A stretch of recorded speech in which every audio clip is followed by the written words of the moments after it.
As the name suggests, lacrimal gland is concerned with the production of tears.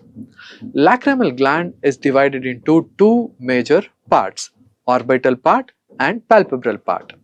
Orbital part is located in the lacrimal fossa of the roof of the orbit on the lateral side. This is the main part of the lacrimal gland, and this sends in few ducts. These ducts pass through one small part of lacrimal gland called as the palpebral part. As the name suggests, the palpebral part is part of the lacrimal gland present in the eyelids. The importance of this part is this also gives rise to ducts, but the ducts of the orbital part also pass through the palpebral part. Now, what is the importance of knowing this presence of ducts through the lacrimal palpebral part of the lacrimal gland?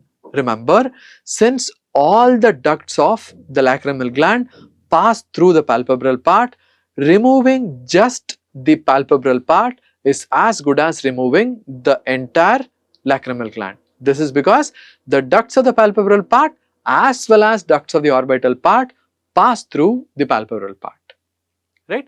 This is regarding where exactly the lacrimal gland parts are located. The function of lacrimal gland is secretion of tears which keep the cornea moist.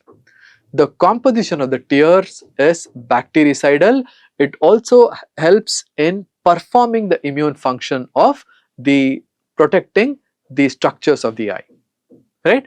The tear film is maintained over the surface of the cornea mainly by the blinking action and the capillary pressure. Now, the lacrimal gland is supplied by the lacrimal branch of ophthalmic artery.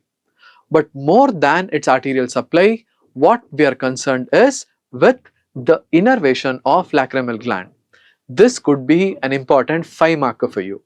We must know how the secretion of the tears is controlled. Remember, this is by the following pathway, right? The ganglion that controls the secretion of the tears is the pterygopalatine ganglion. The pterygopalatine ganglion is the largest of the cranial parasympathetic ganglions and is located in the pterygopalatine fossa. The preganglionic fibers for pterygopalatine ganglion begins with the lacrimatory nucleus of the facial nerve present in the pons region.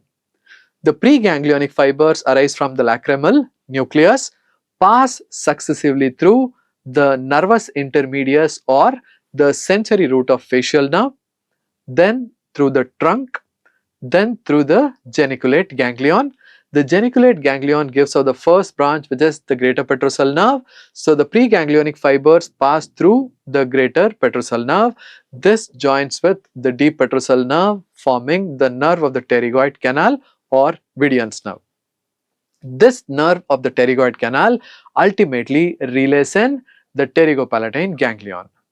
From the pterygopalatine ganglion, postganglionic fibers arise, pass successively through maxillary nerve, zygomatic nerve, then through zygomaticotemporal nerve and through the lacrimal branch supply the lacrimal gland.